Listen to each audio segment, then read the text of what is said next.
And I think it just really depends on what you were gifted in this life genetically, and also what is happening for you externally.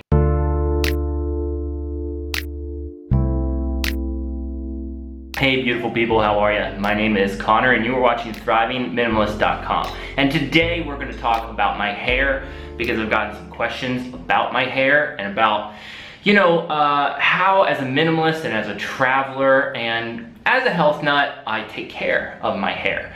It's definitely a good topic to be talking about, and I think I want to preface by saying that everybody's got different hair and everybody's got a different external environment that affects their hair. And we also have very different internal environment that we've been born with, that we've been gifted genetically, that's going to affect your hair.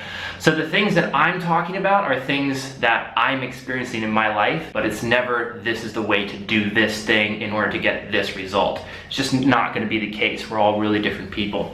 So let's get into a few of the kind of top questions that I've gotten regarding my hair. How do you take care of it hygienically? Do I shampoo? Do I condition? Do I use products of any kind?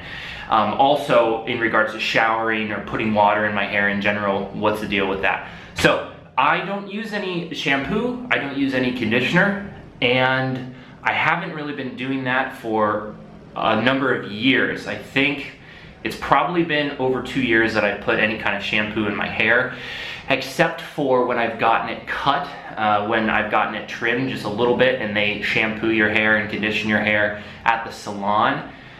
And the reason that I've done that is because I just really like getting the scalp massage, and I like that process, and it just kind of feels good. It's not so much because I think my hair needs it.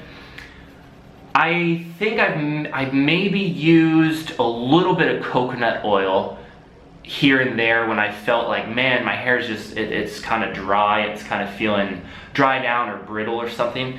But I haven't really felt good results with that.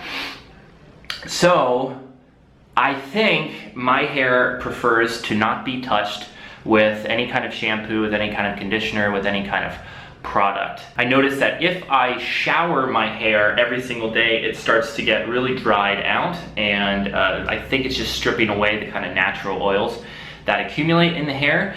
But I've noticed that jumping in water, fresh, clean water, natural water, every single day doesn't affect my hair in a negative way. It actually really makes it feel good and vibrant. And in fact, this hair most recently was washed in really high quality fresh water coming down from a waterfall here in Bali, where I'm staying at the moment. And yesterday I feel like my hair looked the best it's looked in maybe 3 months.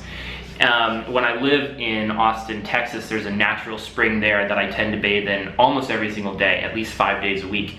And I really think it affects my hair positively, jumping in that water and really like just rubbing the water into my scalp, into all of my hair, really getting it in there, and then just letting it chill, maybe brushing it every 3 days, something like that when it's wet. I feel like that's the best my hair has been. Well, there's just 2 other things I wanted to talk about that are sort of products that I use around my hair. One of them is this hair elastic band. I really am a fan of this particular band. It doesn't have any seams in it, and it's also not woven. There's some bands that are more like a cloth that are woven, that maybe this kind of elastic is inside of.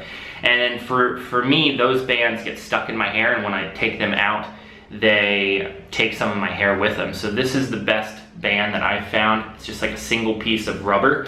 I tend to wear my hair kind of up like this. I just do 2 wraps and kind of bound it man bun style with a little bit draping down my back. That's kind of my most standard, but I'll wear it in different ways. I think wearing your hair up, at least for me, I noticed that if I wear it up a lot, it gets kind of tangly and mangled and doesn't look as pretty, but I do like having it up on the top of my head, especially when it's hot. So this is one product that I use in my hair, and when I'm not using it, I tend to wear it on my wrist. Sometimes I just have it in my backpack, but I always have it around, especially because I love to do acrobatics with Brittany, and I just need to put my hair up for that. The other product that I use is a brush. This is just a really, really simple brush. It's like a $2 brush. It actually has some hair in it right now, but I I just don't like having hair in my brush. So whenever I brush my hair, I run it under the water and I take all the hair out every single use. People say if you brush your hair 100 times a day, it will be like perfect or something. I've played around with brushing it more, and I do think in certain environments that are maybe heavier, or when the hair gets kind of greasy, brushing it, you're reallocating the oils, the natural oils in your hair.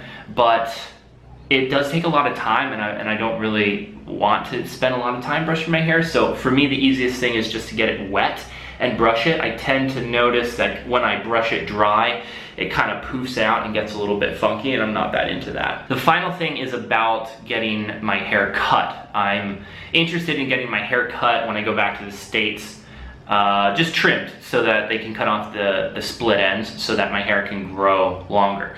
And I've done that, I think, twice in the last year since growing my hair out, and I think it really helps. Yeah, if you have split ends, I guess they continue to travel up your hair and then break off, and if you have split ends low and they get cut off, you can grow your hair longer, faster. Finally, I just want to talk about diet, and to go along with that, stress. And these two things will affect everything in your body, absolutely everything in your body. So if you're able to lower your stress and you're able to put higher quality foods into your body, I think you're going to notice that overall your system produces a happier, healthier physical form. And that will translate into having fuller, healthier hair. And I think it just really depends on what you were gifted in this life genetically, and also what is happening for you externally in your environment. But we do have control over these things. And most of that stuff comes from us, how we want to live this life, how we want to be existing, you know, what we want to be putting in our bodies, what we want to be putting out into the world, the thoughts that we think, the beliefs we hold on to, how we view ourselves, how we view our external reality. We are not victims, you know, and I think that we often can feel like, man, this thing is happening to me. But the truth is, this thing is happening for you. And if you change your perspective, you know, I know we're talking about hair here, but it all relates. If you change your perspective on how you're feeling about yourself and about the life that you are creating, that you're in charge of creating, I think it will be a happier, healthier, more voluminous one for you. And I think it will translate into the things that you really want to be seeing improved in your life. So much love to you. Take great and good care of yourself. I'm excited about making more videos. I'm really excited about having you here on the other side of the camera. Much love. I will talk to you soon. Mwah. Bye-bye.